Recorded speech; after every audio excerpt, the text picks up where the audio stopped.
Hello guys, आप सभी का बहुत बहुत स्वागत है आज के इस नए वीडियो में। आज के इस वीडियो में हम पैटर्न्स के कुछ इंपॉर्टेंट क्वेश्चन प्रैक्टिस कर रहे होंगे। धीरे धीरे करके हम हमारे पैटर्न का बेस बना रहे होंगे। आज के इस वीडियो में फिलहाल हम ट्राइंगल से रिलेटेड कुछ पैटर्न क्वेश्चंस प्रैक्टिस करेंगे। तो बिना किसी देरी के चलिए इस वीडियो को शुरू करते हैं। आज की इस वीडियो में जो क्वेश्चन हम प्रैक्टिस करने वाले हैं वो कुछ ऐसा दिख रहा होगा। यहाँ पे आपको एक स्टार पैटर्न प्रिंट करवाना है। यहाँ पे आप एक और चीज ऑब्जर्व करेंगे कि हमने यहाँ पे अगर ये पहली रो है तो इसके अंदर एक प्रिंट कराया है, दूसरी रो के अंदर दो स्टार प्रिंट हो रहे हैं, तीसरी रो के अंदर तीन और चौथी रो के अंदर चार स्टार प्रिंट हो रहे हैं। मैं आपको बोलता हूँ, आपको 5 रोज अगर प्रिंट करनी हुई तो कितने स्टार प्रिंट होंगे? ये काफी ऑब्वियस सी बात है कि अगर 5 रोज प्रिंट करनी हुई तो हमारे पास यहाँ पे 5 स्टार प्रिंट हो रहे होंगे। तो मैं चाहता हूं कि मैं यूजर से इनपुट लूं एक एन के अंदर। अगर यूजर एंटर करा रहा है n = 4 तो हमको कुछ ऐसा पैटर्न प्रिंट कराना है। वहीं पे अगर यूजर प्रिंट करवा दे n = 5 तो हमको क्या प्रिंट कराना है? तो हमको यहाँ पे और स्टार ऐड कर देना है। यानी हमको एक बात तो क्लियर है, जितनी नंबर ऑफ रोज है उस पर्टिकुलर रो में उतने नंबर्स ऑफ स्टार भी होंगे। यहाँ पे ये मेरा रो नंबर क्या है? रो नंबर हमारा 2 के बराबर है। और यहाँ पे कितने स्टार प्रिंट हो रहे हैं आपके पास? यहाँ पे आपके पास एक ये स्टार प्रिंट हो रहा है, एक ये स्टार प्रिंट हो रहा है, यानी आपके सेकंड रो में 2 स्टार प्रिंट हो रहे हैं। वैसे ही थर्ड रो में 3 स्टार प्रिंट हो रहे हैं, फोर्थ रो में 4 स्टार प्रिंट हो रहे हैं। यहाँ पे n = 4 का हम एग्जाम्पल कंसीडर करते हैं और इसी को आगे फर्दर सॉल्व करने की कोशिश भी करते हैं। अब n = 4 कैसे सॉल्व हो रहा होगा, चलिए उसकी तरफ जाते हैं। हमने हमारी पुरानी वीडियो में नेस्टेड लूप का कॉन्सेप्ट समझा था कि कैसे हम नेस्टेड लूप की मदद से अपना बेसिक स्क्वायर का जो पैटर्न है वो प्रिंट कर सकते हैं। तो इस वीडियो में भी हम नेस्टेड लूप का ही यूज कर रहे होंगे। तो मैं एक बार आपको कोड लिख के बता देता हूं। तो यहाँ पे आप एक फॉर लूप का यूज तो कर ही रहे होंगे। अब मैंने आपको क्या बताया था, आपके पास आउटर फॉर लूप होता है और आपके पास इनर फॉर लूप होता है। मैं यहाँ पे वापस से आपके लिए लिख देता हूं इस बात को। यहाँ पे आउटर लूप किस काम आता है? आपका आउटर लूप, आपका आउटर लूप काम आता है नंबर ऑफ रोज को चेंज करने के लिए। यानी आपके पास जितनी नंबर ऑफ रोज होगी उतनी बार आपका आउटर लूप एग्जीक्यूट हो रहा होगा। और आपका इनर लूप किस काम आता है? इनर लूप भाई साहब आपका काम आता है नंबर ऑफ कॉलम्स के लिए। यानी आपके पास जितने नंबर्स ऑफ कॉलम होंगे उतनी बार आपका इनर लूप एग्जीक्यूट कर रहा होगा। और आपका काम कहां परफॉर्म हो रहा होगा? और आपका काम इस इनर लूप के अंदर ही परफॉर्म हो रहा होगा। यानी आपका जो भी मेन काम होगा वो आप इनर लूप के अंदर लिख रहे होंगे।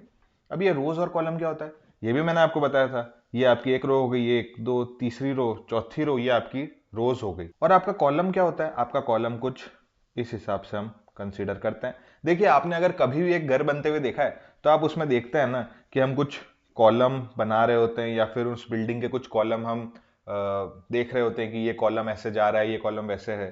तो कॉलम आप बेसिकली समझ सकते हैं, जो वर्टिकली हम कंसीडर करते हैं उसको हम कॉलम बोलते हैं और रोज को हम हॉरिजॉन्टली कंसीडर करते हैं। यानी रोज आपकी अलग अलग लाइन में प्रिंट हो रही होगी और कॉलम कुछ इस हिसाब से प्रिंट हो रहा होगा। तो मुझे उम्मीद है आपको रोज और कॉलम काफी अच्छे से समझ आया होगा। तो अब हमारा बाहर वाला फॉर लूप यानी आउटर फॉर लूप हम लिख रहे हैं। तो आपके पास टोटल नंबर ऑफ रोज किसके इक्वल है? टोटल नंबर ऑफ रोज हमारी n के इक्वल है।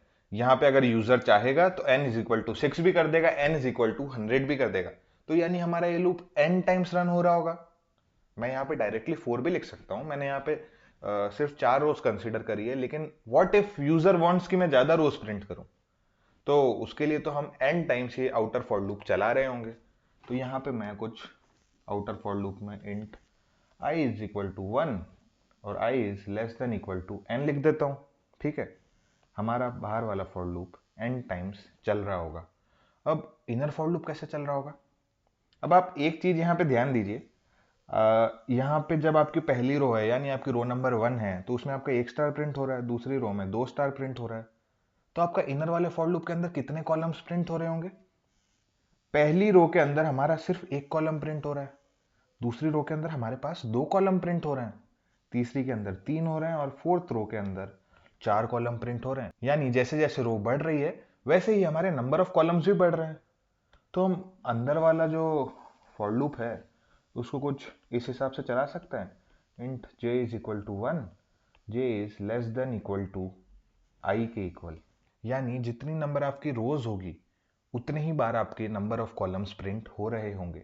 यहाँ पे अगर हमारी आई की वैल्यू यानी आउटर लूप की वैल्यू 2 के बराबर है तो आपका इनर वाला फॉर लूप 2 बार चल रहा होगा। अगर 1 के बराबर है तो एक ही बार चलेगा।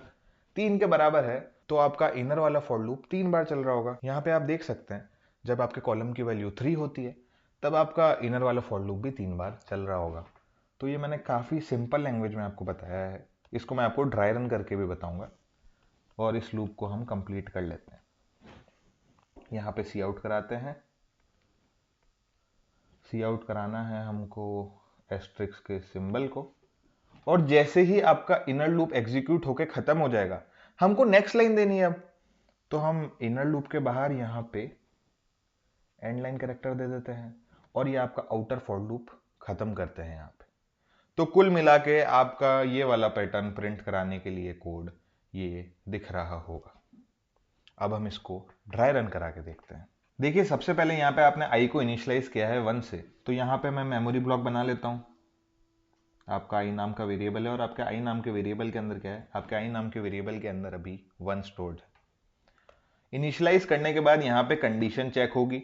यूजर ने कंडीशन डाल रखी है n इज इक्वल टू 4, तो यहाँ पे हमारा आई क्या n से कम है? हाँ, हमारा आई तो n से कम है।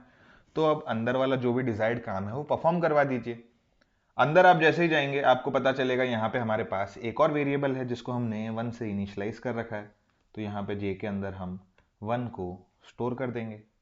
फिर आप वापस से कंडीशन चेक करेंगे यहाँ पे, क्या आपका j i से कम है या उसके बराबर है?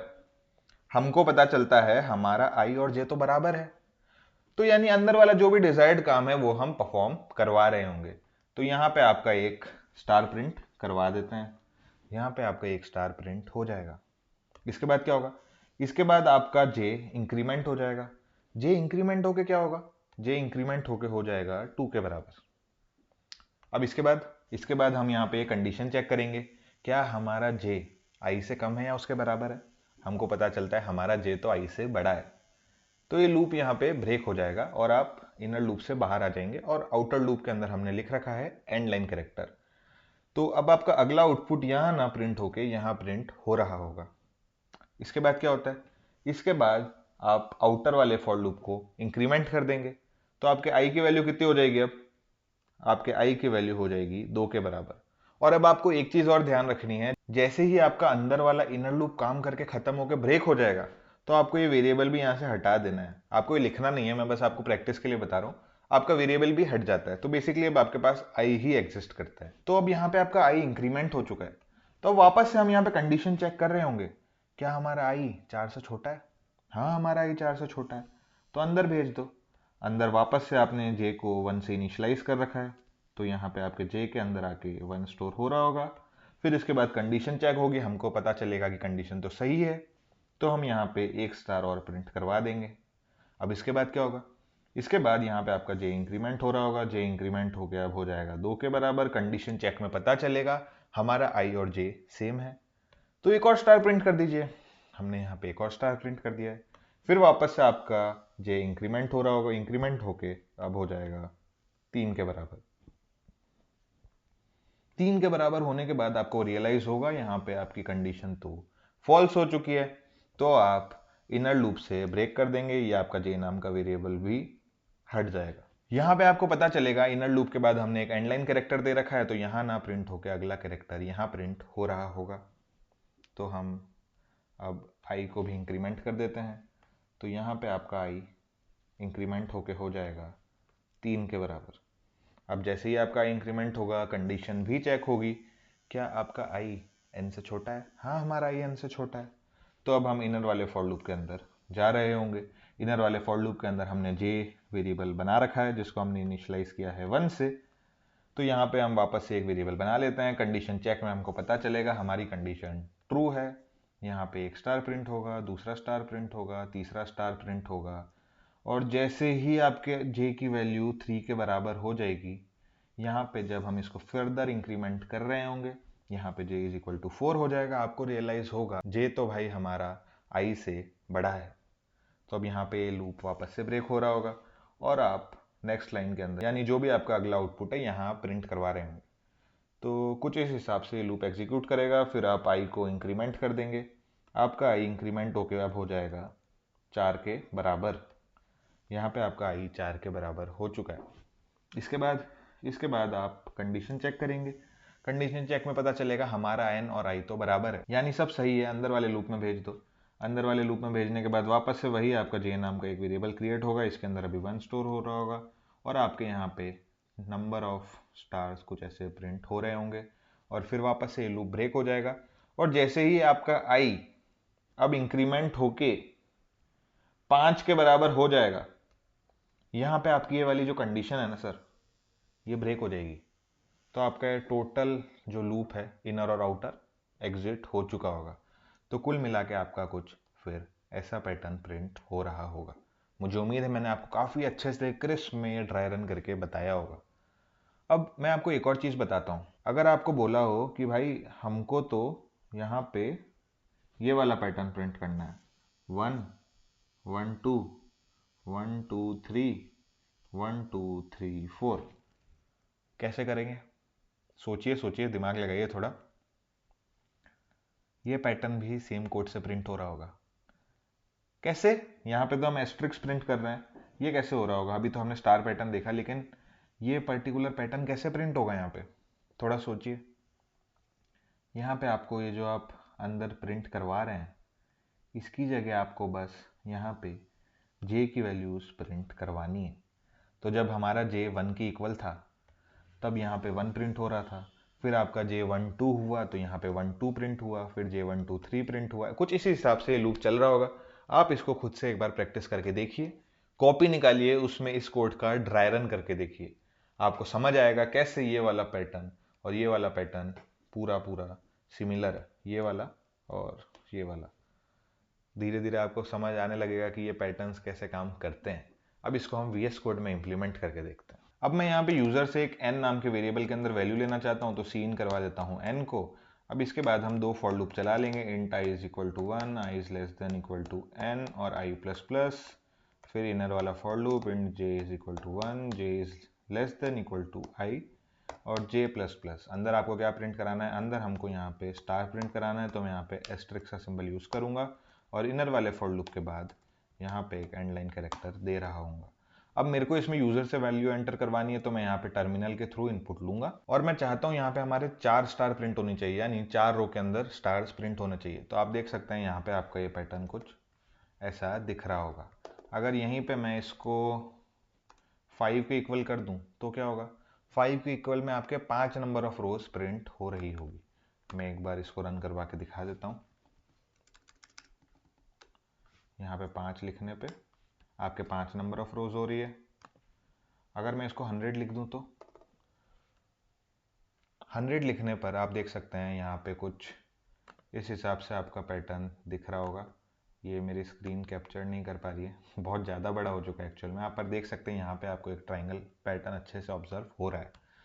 तो कुल मिला के आपका सिंपल ट्राइंगल पैटर्न ऐसे प्रिंट हो रहा होगा। इस वीडियो को इतना ही रखते हैं, मिलते हैं आपसे अगली वीडियो में। तब तक के लिए थैंक यू फॉर वॉचिंग।